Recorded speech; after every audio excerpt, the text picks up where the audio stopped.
اعوذ باللہ من الشیطان الرجیم بسم اللہ الرحمن الرحیم وَلَئِن سَأَلْتَهُمْ مَنْ خَلَقَ السَّمَاوَاتِ وَالْأَرْضَ وَسَخَّرَ الشَّمْسَ وَالْقَمَرَ لَيَقُولُنَّ اللَّهُ فَأَنَّىٰ يُؤْفَكُونَ اللَّهُ يَبْسُطُ الرِّزْقَ لِمَن يَشَاءُ مِنْ عِبَادِهِ وَيَقْدِرُ لَهُ إِنَّ اللَّهَ بِكُلِّ شَيْءٍ عَلِيمٌ وَلَئِن سَأَلْتَهُمْ مَن نَّزَّلَ مِنَ السَّمَاءِ مَاءً فأحيا به الأرض من بعد موتها ليقولن الله قل الحمد لله بل أكثرهم لا يعقلون۔ اور اگر ان لوگوں سے پوچھا جائے کہ آسمان اور زمین کو کس نے پیدا کیا، سورج اور چاند کو کس نے کام پر لگا رکھا ہے، کہیں گے کہ البتہ اللہ تبارک و تعالیٰ کا ہی یہ کارنامہ ہے، پھر کہاں سے دھوکہ کھائے جا رہے ہیں۔ اب اللہ تبارک و تعالیٰ کی ذات گرامی وہ ہے کہ جس کو چاہتا ہے رزق کی کشادگی سے نواز دیتا ہے، اور جس کو چاہتا ہے اس کے رزق کو تنگ کر دیتا ہے، اور بے شک اللہ تبارک و تعالیٰ ہر چیز کو خوب جاننے والا ہے۔ اور اگر ان سے پوچھا جائے کہ آسمان سے بارش کون برساتا ہے اور پھر اس بارش سے مردہ پڑی زمین کو زندہ کون کرتا ہے، لَيَقُولُنَّ اللَّهُ، تو کہیں گے کہ البتہ اللہ تبارک و تعالیٰ۔ قُلِ الْحَمْدُ لِلَّهِ، آپ کہیے کہ تمام تعریفیں اللہ تبارک و تعالیٰ کے لیے ہے، لیکن اکثر لوگ سمجھتے نہیں ہیں۔ محترم سامعین کرام، یہ سورۃ العنکبوت ہے، اور سورۃ العنکبوت سے ابھی آیت نمبر 61، 62 اور 63 یعنی 61، 62، 63 یہ 3 آیات ابھی آپ کے سامنے تلاوت کی گئی ہیں۔ ابھی پچھلی آیات جو کل آپ کے سامنے پڑھی گئی تھی، اس میں اللہ تبارک و تعالیٰ نے واضح طور پر یہ بتلا دیا تھا کہ انسان کے اوپر ذمہ داری ہے اللہ کی بندگی کرنا۔ یہاں پر بندگی سے مراد میں ایک بات واضح کر دوں، غلط فہمی نہیں رہنی چاہیے دل کے اندر۔ کل قیامت کے میدان میں آپ کو بھی پہنچنا ہے، ہم کو بھی پہنچنا ہے۔ اگر گول کر کے بات بتائیں گے تو بہت ساری باتیں سمجھ میں نہیں آئیں گی۔ ابھی بندگی سے مراد ہمارے یہاں اکثر لوگ یہ سمجھ رکھے ہیں کہ 5 وقت نماز آ کر کے پڑھ لینا ہے، اللہ کی بندگی ہوگی۔ اللہ کی بندگی کا یہ مقصد نہیں ہے۔ اللہ کی بندگی کا مقصد یہ ہے کہ زندگی کے اندر جہاں عبادتوں میں اللہ کی اطاعت و فرما برداری کرنی ہے، وہیں تلاش و معاش میں بھی اللہ کی فرما برداری کرنی ہے۔ اللہ تبارک و تعالیٰ نے جن چیزوں کا حکم دیا ہے پہلے اس کو اٹینڈ کرنا ہے۔ دوسری چیزیں جو اللہ تبارک و تعالیٰ نے لگا کر کے رکھی ہیں وہ اپنے آپ پورا ہوتا رہے گا۔ مثال کے طور پر رزق کا مسئلہ ہے، ہمارے ہاں ابھی سارا کنسنٹریشن رزق کے اوپر ہے، اور رزق کو حاصل کرنے میں اللہ تبارک و تعالیٰ کی ناراضگی کو ہمیشہ ہم لوگ مول لیتے رہتے ہیں۔ ہمیشہ ان کاموں کو ہی انجام دینے کی کوشش کرتے ہیں جو کام ہمیں دنیا کے اندر بظاہر فائدہ نظر آتا ہے، اور اس کو پورا کرنے میں اللہ تبارک و تعالیٰ کے حکموں کو پیٹھ کے پیچھے ڈالتے رہتے ہیں۔ تو یہ اللہ کی بندگی نہیں ہے۔ جیسا کہ میں نے پہلے بتایا کہ ایک انسان ہے پکا اہل حدیث ہے، پکا اہل حدیث ہے، بالکل نوجوان لڑکا ہے، اب اس کو کسی کمپنی کے اندر جاب چاہیے۔ اب جاب کرنے کے لیے اس کو داڑھی کٹانا پڑے گا، داڑھی چھلانا پڑے گا۔ ہمارے پاس اس طرح کے سوالات آئے ہیں، اس لیے میں ایز ایگزامپل بول رہا ہوں، ایگزامپل کے طور پر بول رہا ہوں کہ اب جاب کرنے کے لیے داڑھی کٹانا ہی، اس کے بغیر جاب نہیں ملے گا۔ تو ہمارے نوجوان لڑکوں نے ہم سے سوال کر دیا کہ رزق کا مسئلہ ہے، کیسے نہیں داڑھی کٹائیں گے بھائی؟ تو یہ جو رزق ہے یہ رب العالمین کی طرف سے، اس کا تعلق داڑھی سے نہیں ہے۔ داڑھی کا تعلق اللہ تبارک و تعالیٰ کے حکم کی بندگی سے ہے اور فرما برداری سے ہے۔ داڑھی کا تعلق جو ہے وہ اللہ کے حکم اور بندگی سے ہے۔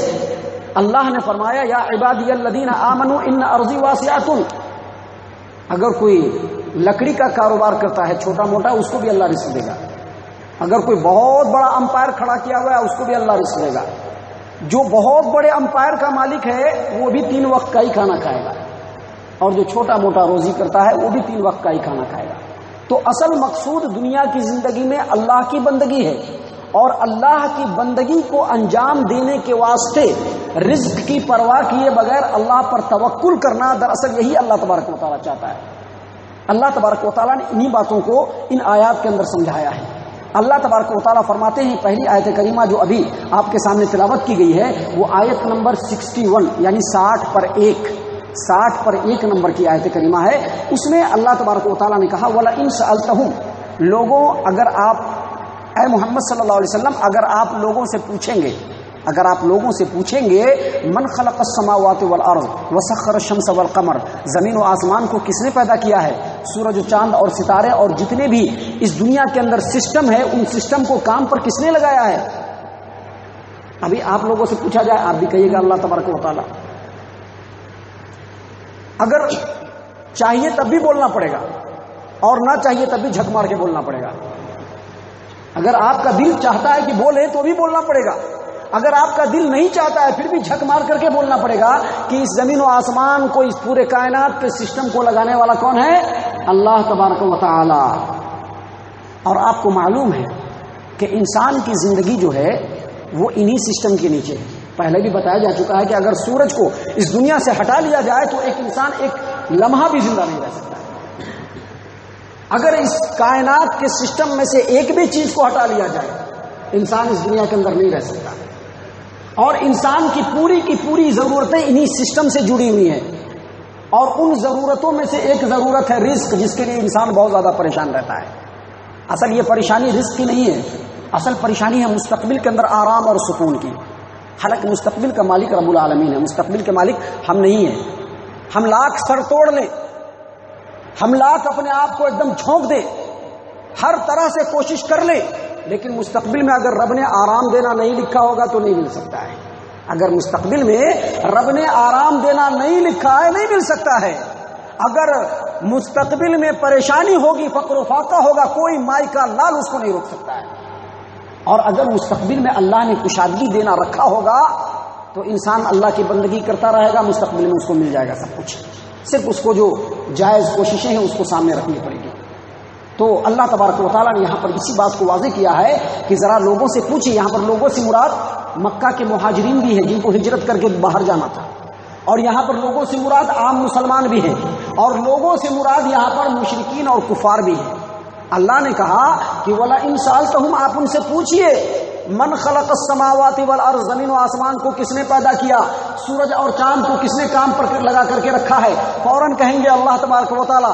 آپ کہیے کہ تمہاری زندگی کی جو اصل ضرورت، تمہارا رزق اور تمہارا معاش ہے، وہ انہی چیزوں سے جڑا ہوا ہے، اور تم زندگی میں جہاں پر بھی رہو گی یہ چیز وہاں پر موجود رہے گا، اور تم کو اللہ تبارک و تعالیٰ تمہاری رزق کو مہیا کرتا رہے گا۔ لہذا رب العالمین پر توکل کرو، رب پر توکل کرو، اور رب کی بندگی کو ہمیشہ پیش نظر رکھو۔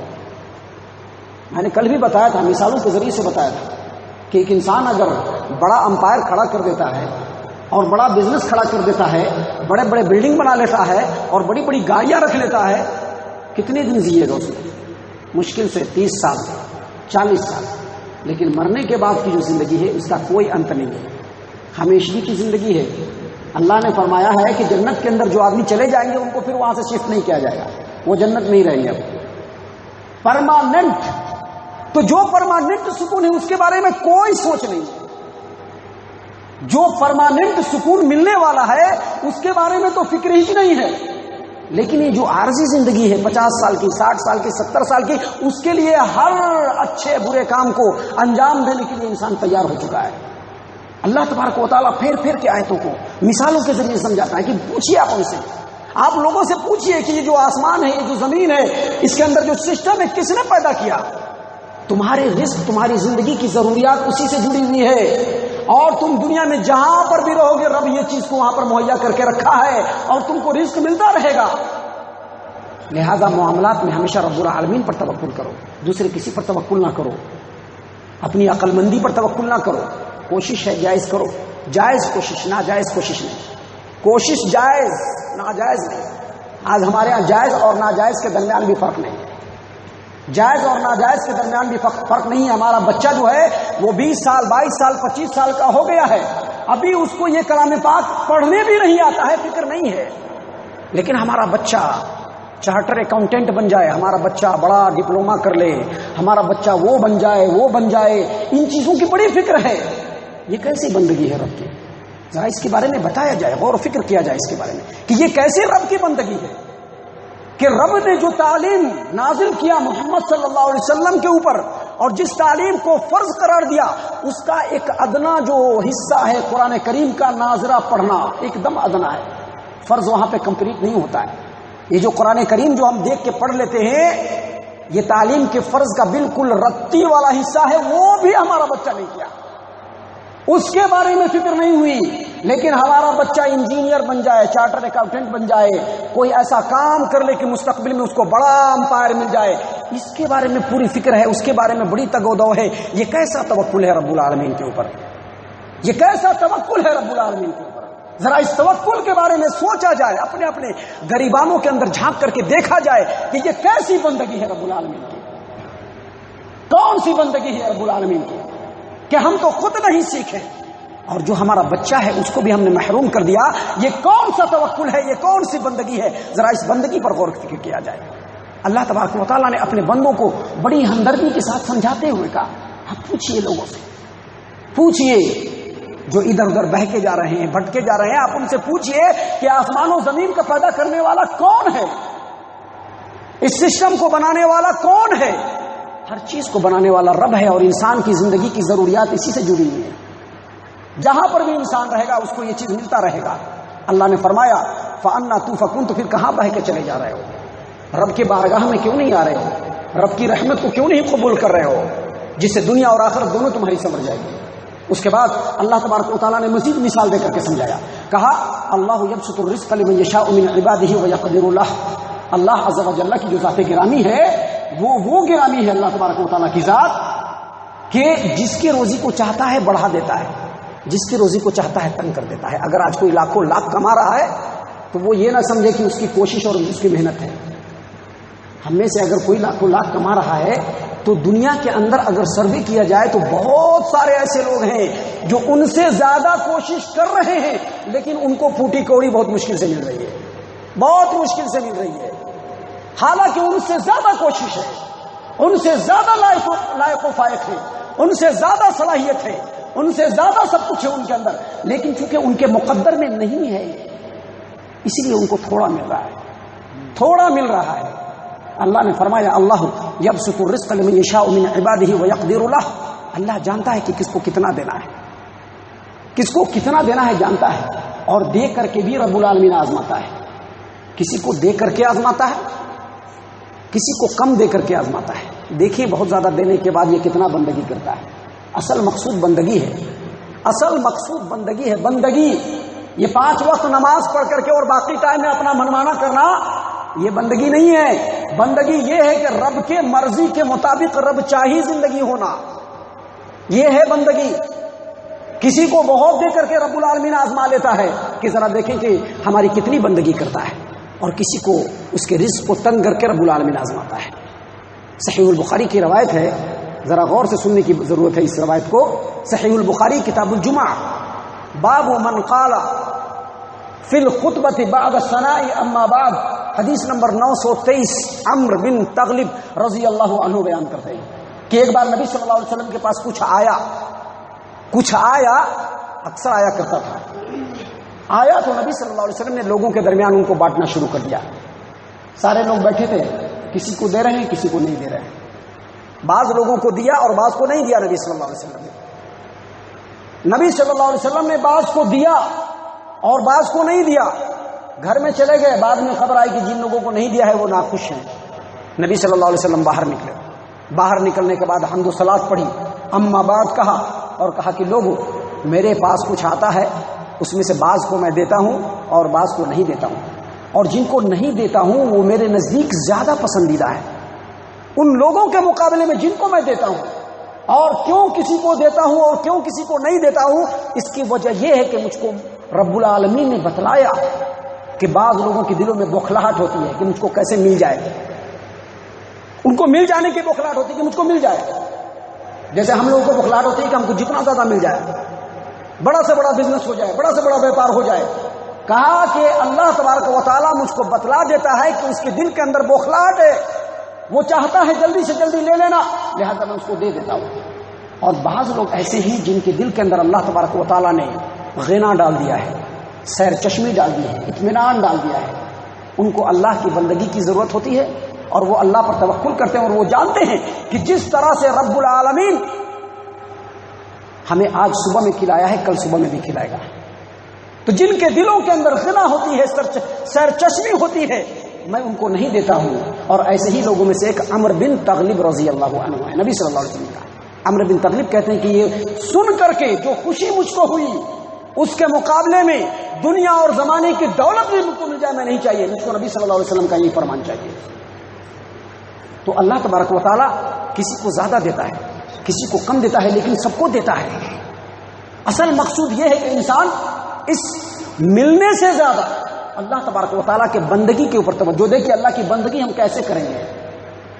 اس کے بعد اگلی آیت کریمہ میں اللہ تبارک و تعالیٰ نے مزید فرمایا کہ وَلَا إِن سَأَلْتَهُم مَّن نَّزَّلَ مِنَ السَّمَاءِ مَاءً فَأَحْيَا بِهِ الْأَرْضَ مِن بَعْدِ مَوْتِهَا لَيَقُولُنَّ اللَّهُ قُلِ الْحَمْدُ لِلَّهِ بَلْ أَكْثَرُهُمْ لَا يَعْقِلُونَ۔ اگر آپ ان سے پوچھے کہ آسمان سے بارش کون برساتا ہے، اور آسمان سے جب بارش برستا ہے تو اس بارش کے ذریعے سے مردہ زمین کو کون زندہ کرتا ہے، کون غلے اگاتا ہے، بارش برسنے سے لے کر کے زمین سے غلہ پیدا ہونے تک اللہ نے جتنی چیزوں کو لگا رکھا ہے اس کام کے اوپر، اگر اس پر انسان غور کر لے اور بارش کے جو فائدے ہیں اگر اس پر انسان غور کر لے، اگر اس پر انسان غور کر لے تو یقینی طور پر انسان اللہ تبارک و تعالیٰ کے علاوہ کسی کی تعریف بیان نہیں کرے گا۔ اور تعریف بیان کرنے کا مطلب یہ نہیں کہ زبان سے الحمدللہ کہہ دینا، بلکہ تعریف کا مطلب یہ ہے کہ جہاں زبان سے اللہ الحمدللہ کہنا چاہیے وہیں اپنے اعضاء اور جوارح سے بھی اللہ کی بندگی میں لگ جانا چاہیے۔ تو یہاں پر ان آیات کے اندر اللہ تبارک و تعالیٰ نے ہم تمام کو بتلایا ہے کہ اللہ تبارک و تعالیٰ ہی ہر اعتبار سے بندگی کے لائق ہے۔ ہمیں اپنی زندگی میں صرف اسی کی بندگی کو پیش نظر رکھنا چاہیے، اور اپنے رزق اور معاش کے معاملے میں جہاں جائز کوشش ہونی چاہیے وہیں اللہ تبارک و تعالیٰ پر مکمل توکل اور بھروسہ ہونا چاہیے۔ اللہ تبارک و تعالیٰ ہم تمام کو صحیح توفیق عنایت فرمائے، آمین یا رب العالمین۔ وما علینا الا البلاغ المبین۔